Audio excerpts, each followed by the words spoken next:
Hello everyone, this is Swati. Welcome to Shriji classes. तो आज last turn है सॉलिड स्टेट का।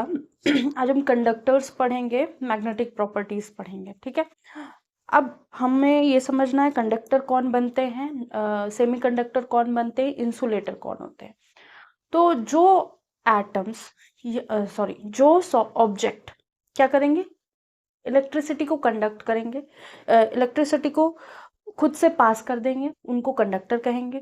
जो पास नहीं करेंगे उनको इंसुलेटर कहेंगे, और जो बन सकते हैं एज अ कंडक्टर उनको सेमीकंडक्टर कहेंगे, ठीक है। तो प्रॉपर्टी क्या होती है कि जो कंडक्टर्स होते हैं, तीनों साथ में समझ लेते हैं, ठीक है। फिर उसके बाद हम मैग्नेटिक प्रॉपर्टी, कंडक्टर्स होते हैं, फिर सेमीकंडक्टर्स होते हैं,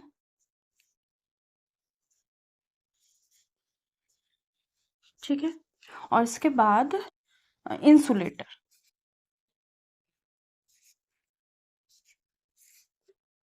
जो कंडक्टर्स होते हैं उसमें जो वैलेंस बैंड होता है और कंडक्शन बैंड होता है वो या तो ओवरलैप कर रहा होता है या फिर बिल्कुल पास पास होता है, ठीक है।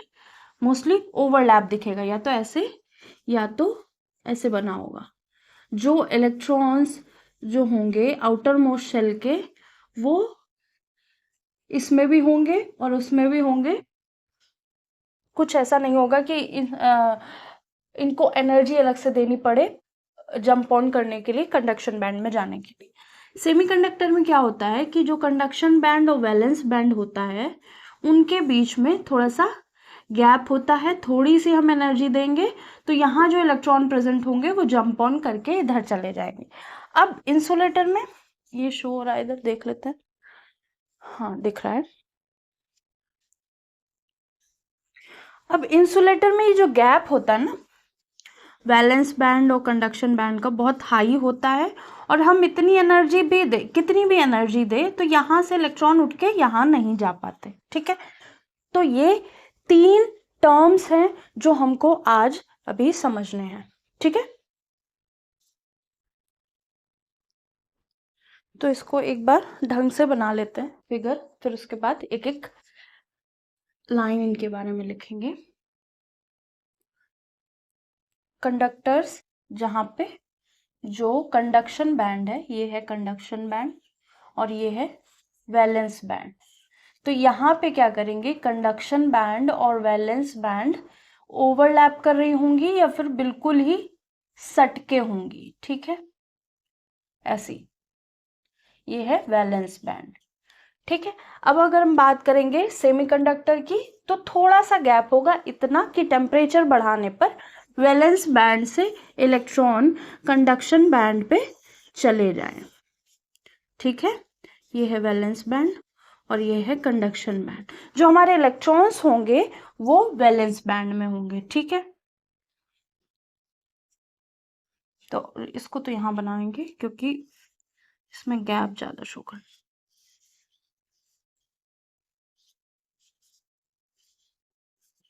ठीक है, या फिर ये पार्शियली फिल्ड होगा, ठीक है। अब ये फिगर देख लिए। अब हमको पढ़ना है कि कंडक्टर कौन होते हैं। तो यहाँ पे जो हम बात कर रहे थे, सॉलिड की बात कर रहे थे।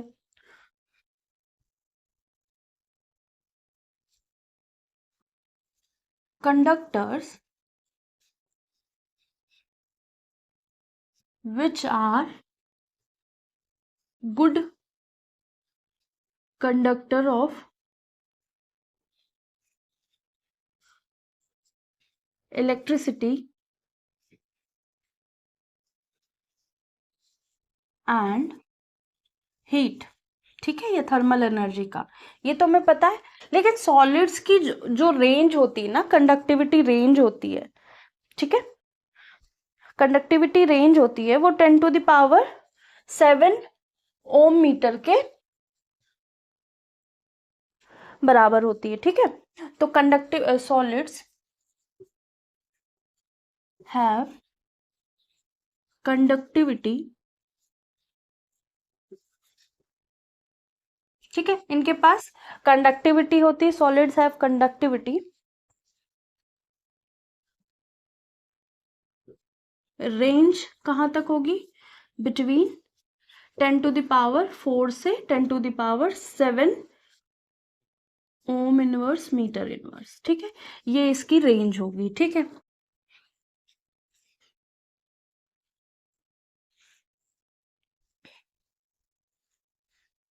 तो जो गुड कंडक्टर होंगे मोस्टली, जैसे हम बात करते हैं मेटल्स की, एग्जांपल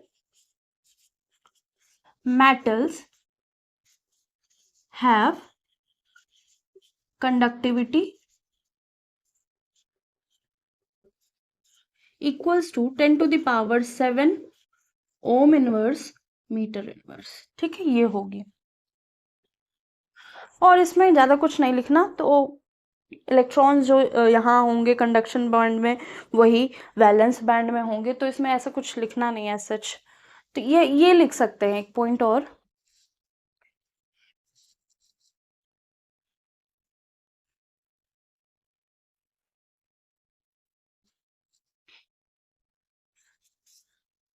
कंडक्शन बैंड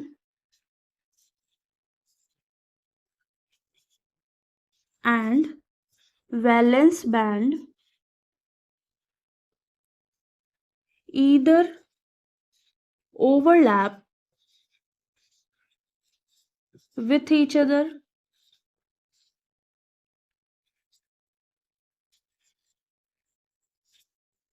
or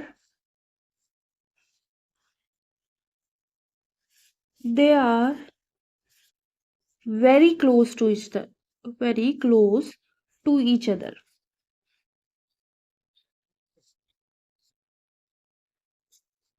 ठीक है, जिसकी वजह से जो इलेक्ट्रॉन्स है यहाँ वैलेंस बैंड में, वो हमारे कंडक्शन बैंड में इजीली ट्रांसफर हो जाएंगे, जिसकी वजह से हमको कोई एक्स्ट्रा एनर्जी देने की जरूरत नहीं पड़ेगी। अब हम बात करेंगे सेमी कंडक्टर्स की। सेमी कंडक्टर्स, तो सेमीकंडक्टर्स कौन होते हैं? सिलिकॉन जर्मेनियम होते हैं, ये हमारे सेमीकंडक्टर बनते हैं। और इनकी रेंज कम होती है किससे? 10⁴ से।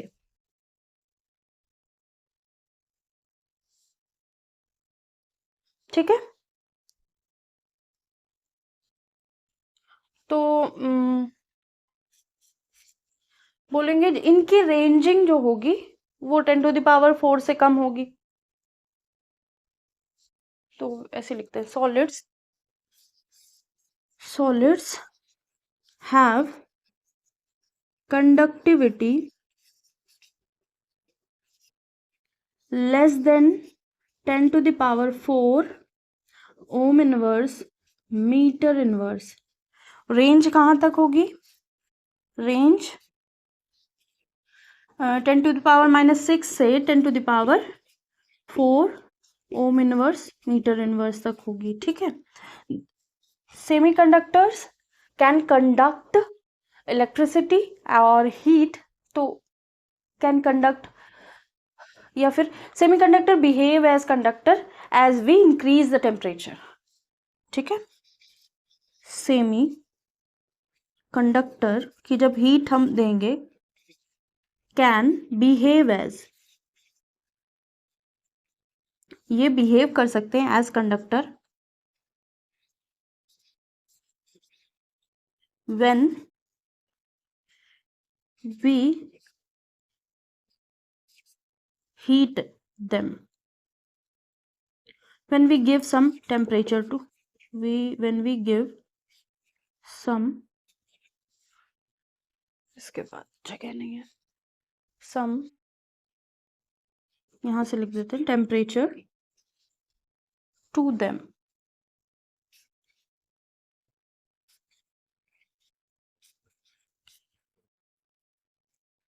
ठीक है, तो फिगर आपने बना दिया होगा। एक लाइन इसमें और लिखनी है,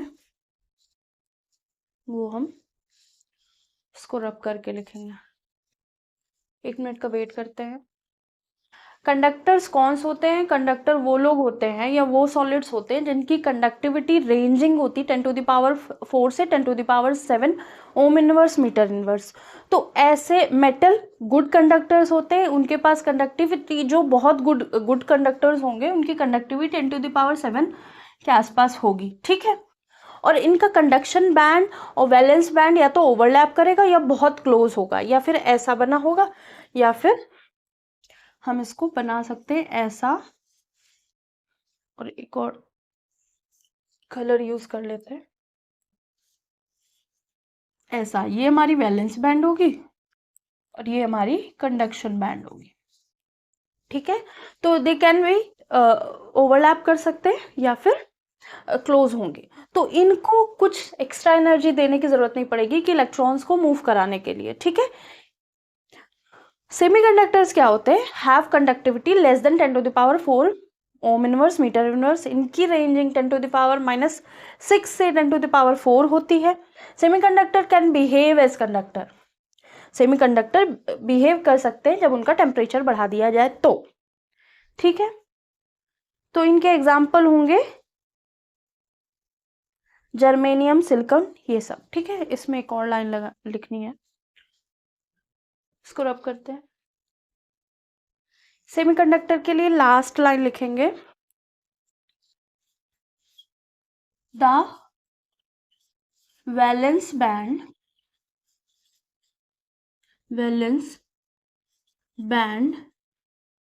and conduction band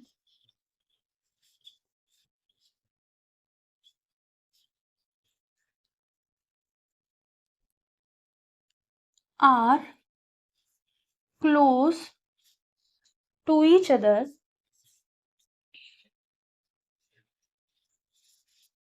such that electrons of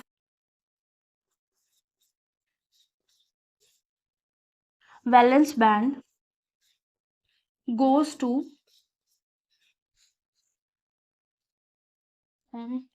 conduction band था ना ऊपर, हाँ, such that electrons of valence band, ये वीबी वैलेंस बैंड है full form, goes to conduction band as we increase temperature of insulator, sorry, semiconductor. तो कौन से लोग सेमीकंडक्टर्स बन सकते हैं? जर्मेनियम, सिलिकॉन जैसे लोग सेमीकंडक्टर बन सकते हैं। जर्मेनियम, यहाँ पे एग्जांपल कंडक्टर में मेटल्स था, जितने मेटल होंगे उसको जर्मेनियम एंड सिलिकॉन, वो सारे as a good conductors behave करेंगे, ठीक है। तो ये बनाना कैसे है? ये ऐसे ड्रॉ करना है, ये है हमारा कंडक्शन बैंड और ये है हमारा वैलेंस बैंड, ठीक है। 11th का फर्स्ट चैप्टर पूरा हो चुका है, सेकंड स्टार्ट हो चुका है। न्यूमेरिकल संडे को कराए जा रहे हैं, आप चाहें तो देख सकते हैं। जनरल फिजिक्स और जनरल केमिस्ट्री की क्लासेस स्टार्ट कर दी गई हैं। जनरल बायो की क्लासेस, जो जनरल साइंस की बायो की क्लासेस हैं, वो भी जल्दी स्टार्ट कर दी जाएंगी, ठीक है। जैसे ही हमारा केमिस्ट्री का पोर्शन पूरा होगा, हम जनरल बायो की क्लासेस स्टार्ट कर देंगे, जो यूपीएससी, एसएससी और रेलवे की में यूज़फुल होती है साइंस, वो वाली, ठीक है। तो हमने सेमीकंडक्टर पढ़ लिया, आई थिंक ये लिख गया होगा। अब हम इंसुलेटर की बात करेंगे।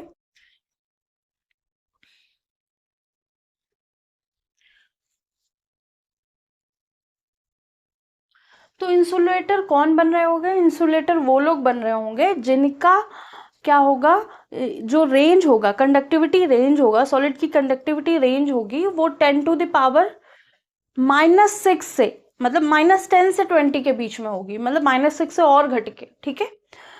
तो इस रेंज में आएंगे।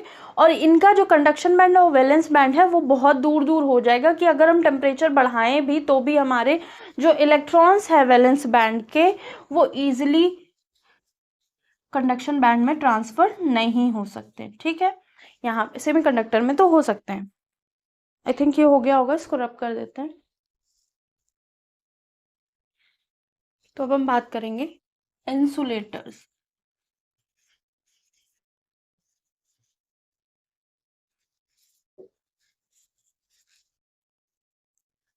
Solids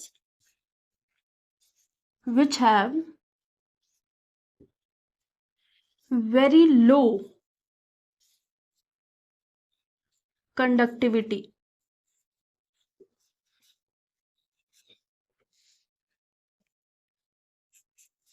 तो रेंज क्या है, 10⁻⁻20 to 10⁻⁻10 ohm inverse metre inverse, ये इनकी रेंज है। ठीक है,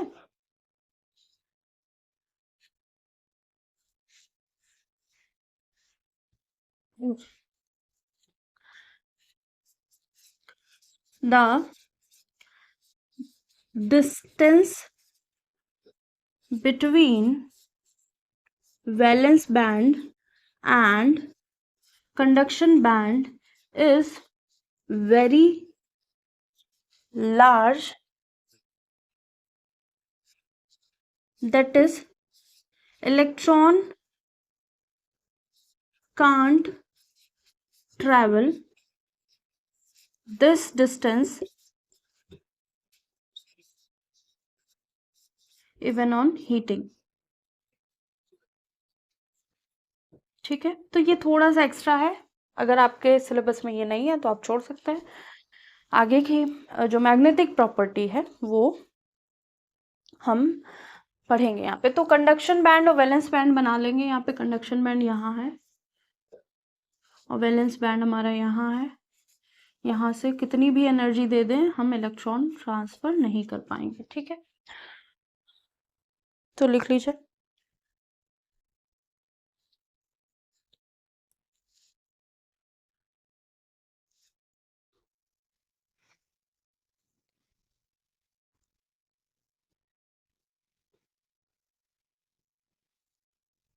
तो मेटल्स जो हैं वो कंडक्ट कर सकते हैं इलेक्ट्रिसिटी इन मोल्टेन स्टेट और सॉलिड स्टेट दोनों में। ठीक है,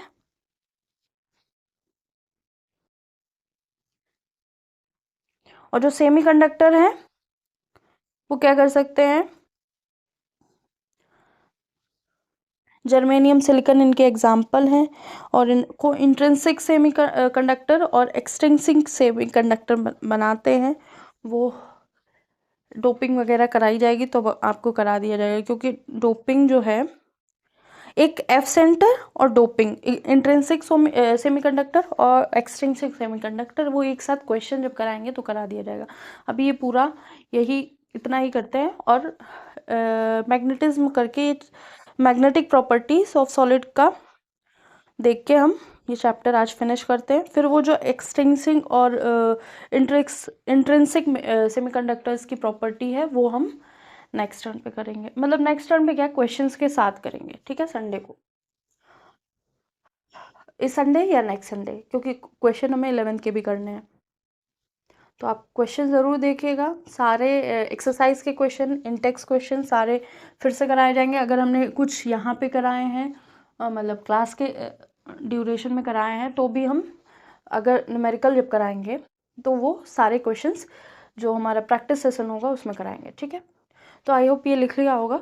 अब हम बात करेंगे मैग्नेटिक प्रॉपर्टीज की।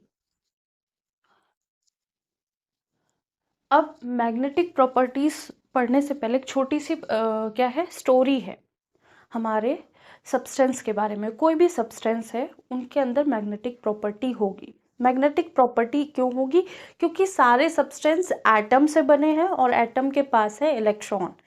एटम के पास जो इलेक्ट्रॉन है वो क्या कर रहा है, कॉन्टिन्यूसली मूव कर रहा है।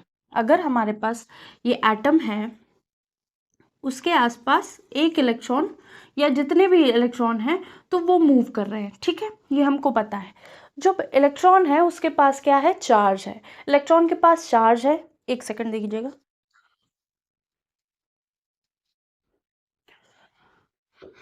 ठीक है, तो फिर से स्टार्ट करते हैं कि क्या है, हमारे कोई भी सब्सटेंस है वो एज अ मैग्नेटिक या उसके अंदर मैग्नेटिक बिहेवियर होगा। ठीक है, एटम जो है हाँ, सबके पास एटम है, सबके सब एटमों के पास इलेक्ट्रॉन है।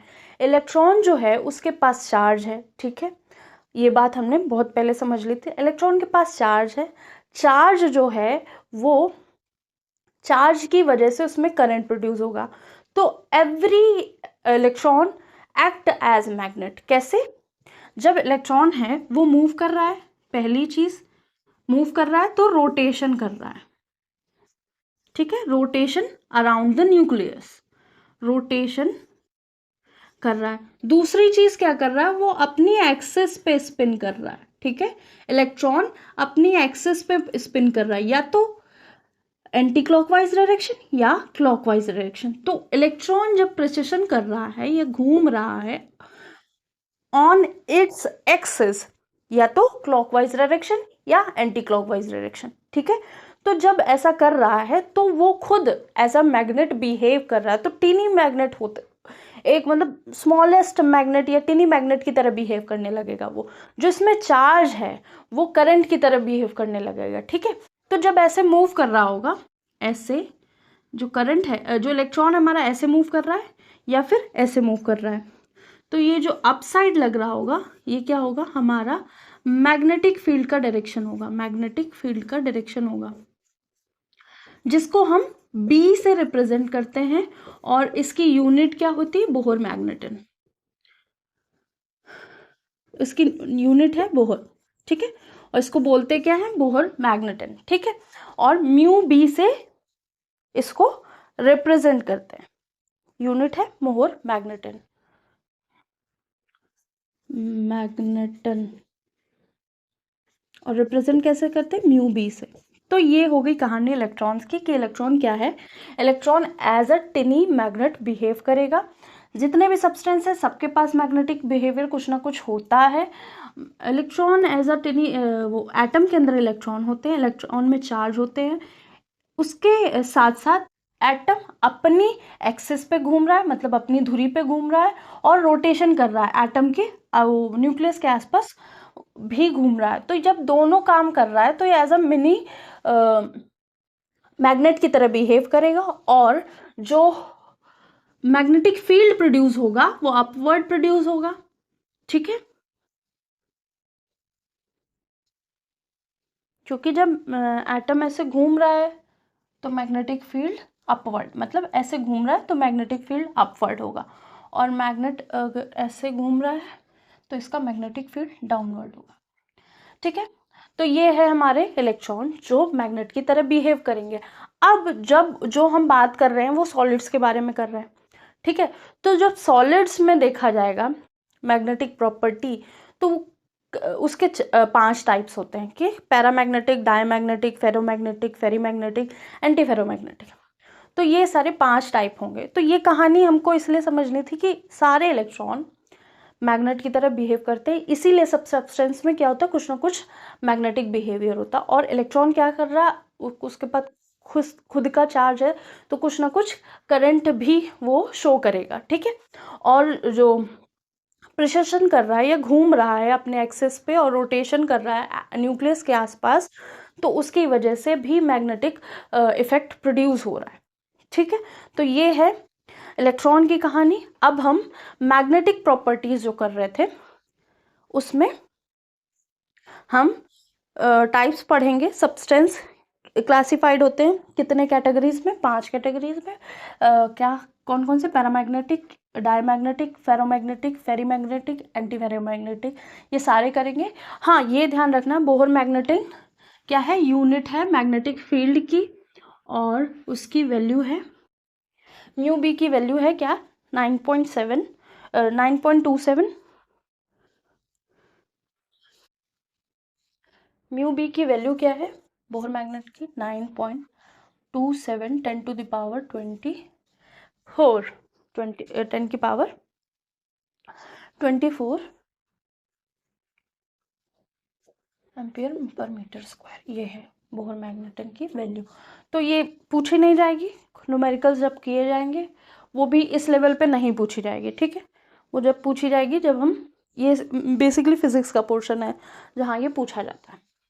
अभी हम बात करेंगे किसकी, ये क्लासिफाइड किस में हुए हुए। जो मैग्नेटिक प्रॉपर्टी है वो सब्सटेंस की कैसी क्लासिफाई हुई है, ठीक है। तो ये इतना इम्पोर्टेंट नहीं था, बस कहानी हमें पता होनी चाहिए कि इलेक्ट्रॉन या मैग्नेटिक बिहेवियर जो प्रोड्यूस हो रहा है वो कैसे हो रहा है। जो मोशन हो रहा है उसी की वजह से करंट का लूप प्रोड्यूस हो रहा है, मतलब करंट प्रोड्यूस हो रहा है बस, क्योंकि इलेक्ट्रॉन के पास क्या होती है, परमानेंट स्पिन होती है। अब और कुछ तो रहा नहीं है, लास्ट है, बस यही लास्ट टॉपिक है, अब हम सारी चीजें वाइंड अप कर देंगे। तो सब्सटेंस मतलब डायरेक्ट लिख देते हैं, क्लासिफाइड इनटू, इसके 5 टाइप्स हैं,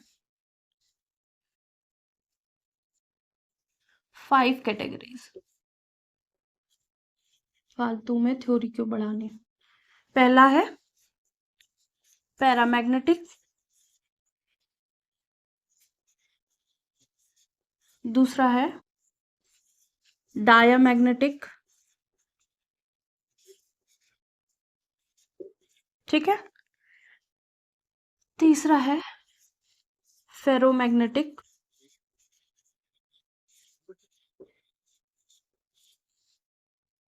थोड़ा सा दूर कर दे, चलिए लिख लेते हैं। फोर्थ है फेरी मैग्नेटिक और एंटी फेरी मैग्नेटिक। जो फिफ्थ है वो क्या है, एंटी फेरोमैग्नेटिक, ठीक है। फिफ्थ क्या है हमारा,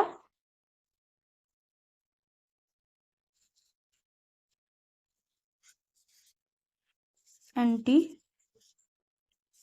फेरो मैग्नेटिक। अब इसमें हमको क्या समझना है, पहले थोड़ी थोड़ी चीजें समझ लेते हैं, फिर उसके बाद सबके बारे में एक एक दो दो लाइन लिख लेंगे। तो पैरामैग्नेटिक सब्सटेंस कब बनेगा, जब उसके पास अनपेयर्ड इलेक्ट्रॉन होंगे, ठीक है। तो मतलब अगर हम शो करेंगे ऐसे ऐसे ऐसे ऐसे, तो इनको कैंसिल आउट करने वाले ये हैं, लेकिन उसके बाद फिर ऐसे ऐसे,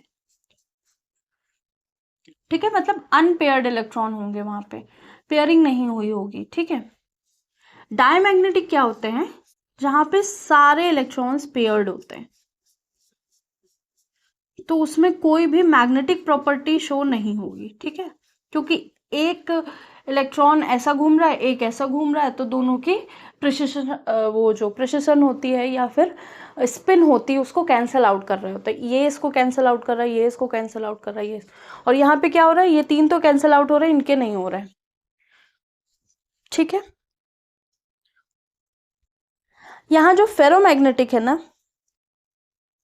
फेरोमैग्नेटिक ऐसा है जिसमें बहुत ज्यादा अनपेयर्ड इलेक्ट्रॉन होते हैं, और जो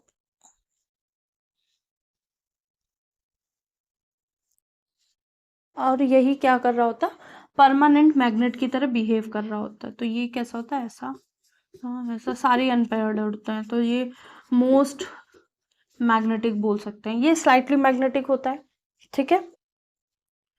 फिर अगर हम बात करें एंटी फेरोमैग्नेटिक की, तो उसमें भी होंगे, एक को एक डिनाई कर रहा होगा, ऐसा होगा, ठीक है, ऐसे ऐसे, कुछ कुछ बुक्स में ऐसे शो किया, एक ऐसे एक ऐसे एक ऐसे ऐसे ऐसे, ठीक है, तो ऐसे भी शो किया गया। फेरी फेरी फेरी फेरी की बात करिए ना,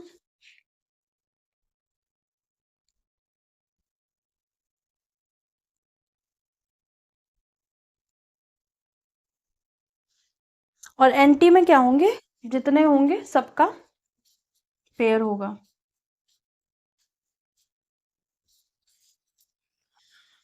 अब हम बात करेंगे फर्स्ट पैरामैग्नेटिक। पैरामैग्नेटिक क्या होते हैं, सब्सटेंस जिनके अंदर स्लाइडली मैग्नेटिक प्रॉपर्टी होगी, और इनके क्या होंगे, इनमें अनपेयर्ड इलेक्ट्रॉन प्रेजेंट होंगे, ठीक है। एक या एक से ज्यादा, कौन ये शो कर रहा होगा? कॉपर है, आयरन है, क्रोमियम है, ये सारे ऐसी जो सब्सटेंस हैं वो पैरामैग्नेटिक बिहेवियर शो कर रहे होंगे। तो हम फर्स्ट पैरामैग्नेटिक लिख लेते हैं, एक दो लाइनें लिख लेते हैं।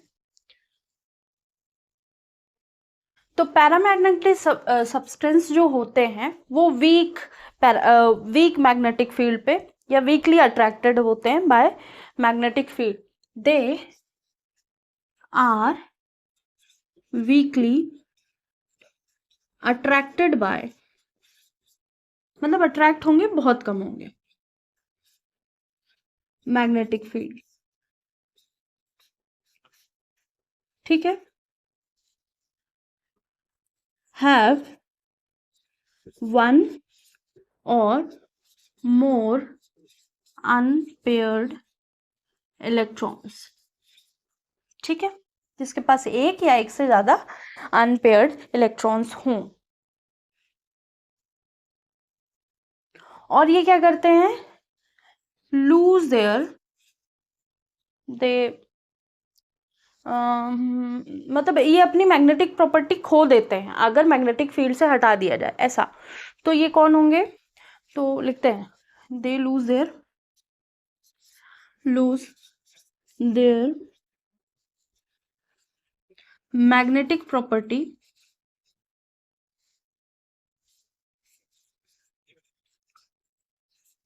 As magnetic field is removed. मतलब अगर इनको मैग्नेट के आसपास रखा जाए या मैग्नेटिक फील्ड के आसपास रखा जाए तो ही मैग्नेटिक बिहेवियर शो करेंगे, नहीं तो ये लूज कर देंगे, इज रिमूव्ड। ठीक है, तो ये इनकी कुछ प्रॉपर्टीज हो गई। और इसको एग्जाम्पल लिख देते हैं। O2 कॉपर एग्जाम्पल है, ऑक्सीजन कॉपर 2+। O2 कैसे? मतलब ऑक्सीजन के जो इलेक्ट्रॉन जोड़े जाएंगे उस पे। ठीक है, MOT वगैरह करेंगे तो आप समझेंगे वो कैसे हैं अनपेयर्ड इलेक्ट्रॉन। कॉपर है, आयरन है, क्रोमियम है। ठीक है, क्रोमियम पे चार्ज कितना होगा? 3+। ठीक है, बस। अब बात करेंगे डायमैग्नेटिक की।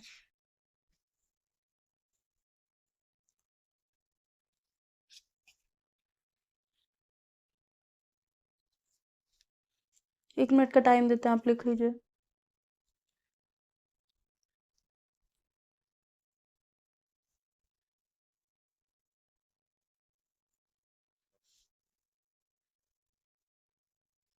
जो मैग्नेटिक फील्ड होगा ना, attracted by magnetic field in same direction, in same direction होगा।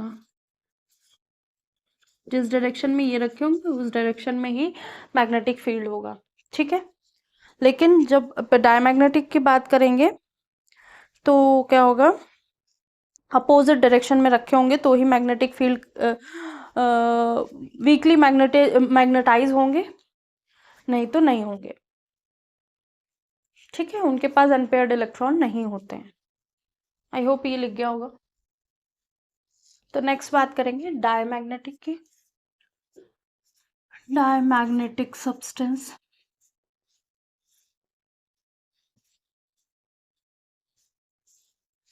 first have no unpaired electron,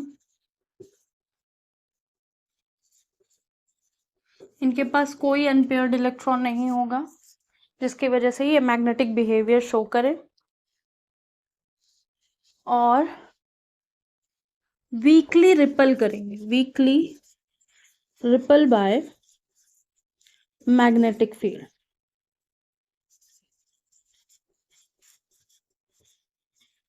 ठीक है,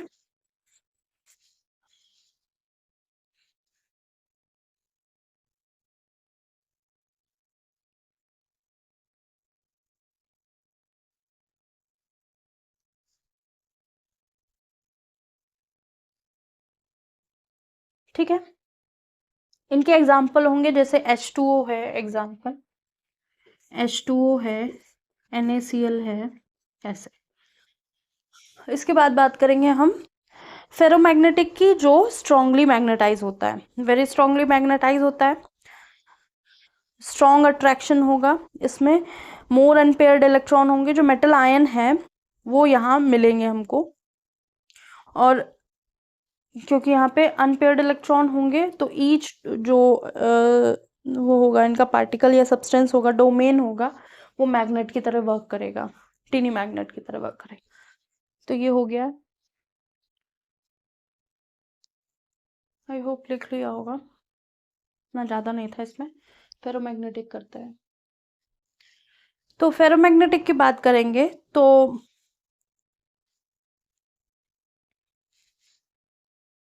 को लिख देते हैं, strongly attracted by magnetic field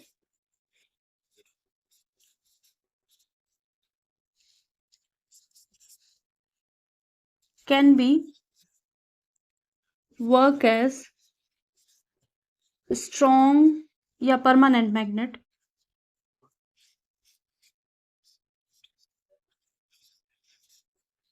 या behave as permanent magnet।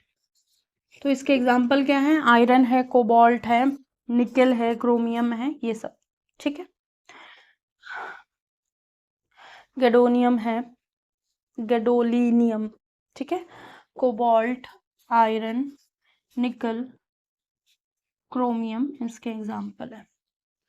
अब बात करेंगे फेरीमैग्नेटिक की, या एंटी फेरोमैग्नेटिक की कर लेते हैं पहले।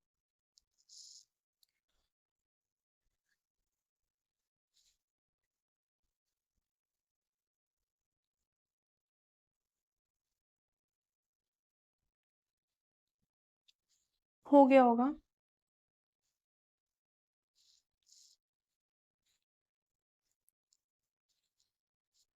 दोनों एक साथ लिख लेते हैं, फिर ये चैप्टर फिनिश। फेरोमैग्नेटिक और एंटी फेरोमैग्नेटिक एंड फेरीमैग्नेटिक, क्योंकि एक एक लाइन है उसमें ज़्यादा कुछ नहीं समझना। तो एंटी फेरोमैग्नेटिज्म क्या है, have domain structure, have ferromagnetic, जैसे इनका भी डोमेन स्ट्रक्चर होगा, मतलब जैसे ग्रुप में होंगे सब्सटेंस के, जो सब्सटेंस होंगे या इलेक्ट्रॉन्स होंगे या उनका ऐसे ग्रुप में होंगे।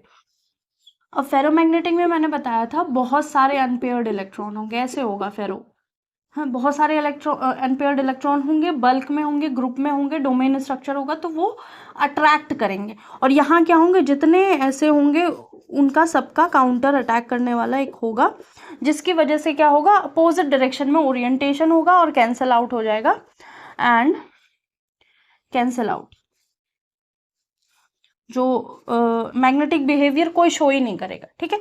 फिर फेरीमैग्नेटिज्म की बात करेंगे तो मैग्नेटिक मोमेंट होगा जो डोमेन्स का, वो अलाइंड होगा पैरेलल और एंटी पैरेलल, मतलब ऐसा बना होगा, कुछ पैरेलल होंगे, कुछ एंटी पैरेलल होंगे, ठीक है। तो ये भी क्या करेगा, स्लाइटली अट्रैक्ट करेगा, तो ये वीकली अट्रैक्ट या स्लाइटली अट्रैक्ट,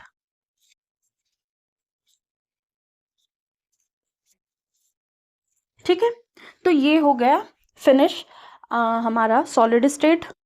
अभी जो जैसे जो डोपिंग है ना, डोपिंग कहीं कहीं सिलेबस से हटा दी गई, तो डोपिंग मैं जब न्यूमेरिकल कराऊंगी तो करवा दूंगी, बाकी सारी चीज़ें हो गई हैं, कुछ एक्स्ट्रा है अगर आपको लगता है आपके सिलेबस में नहीं, आप तो उसको स्किप कर सकते हैं, बाकी चीज़ें पढ़िए, बहुत अच्छे से पढ़ाई गई, टू द पॉइंट पढ़ाई गई है और सारी चीज़ें अच्छे से एक्सप्लेन करी गई हैं।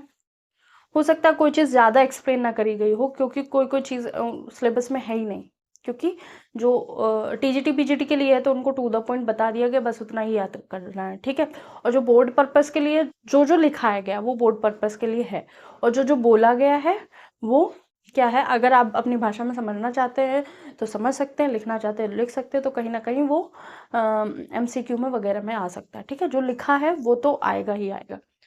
आज के लिए इतना ही, लाइक एंड सब्सक्राइब ज़रूर कीजिएगा। 11 का एक क्वेश्चन, एक चैप्टर पूरा हो चुका है, सेकंड स्टार्ट हो गया, atomic structure, some basic concept of chemistry हो गया, सॉलिड स्टेट आज फिनिश हो गया 12th का।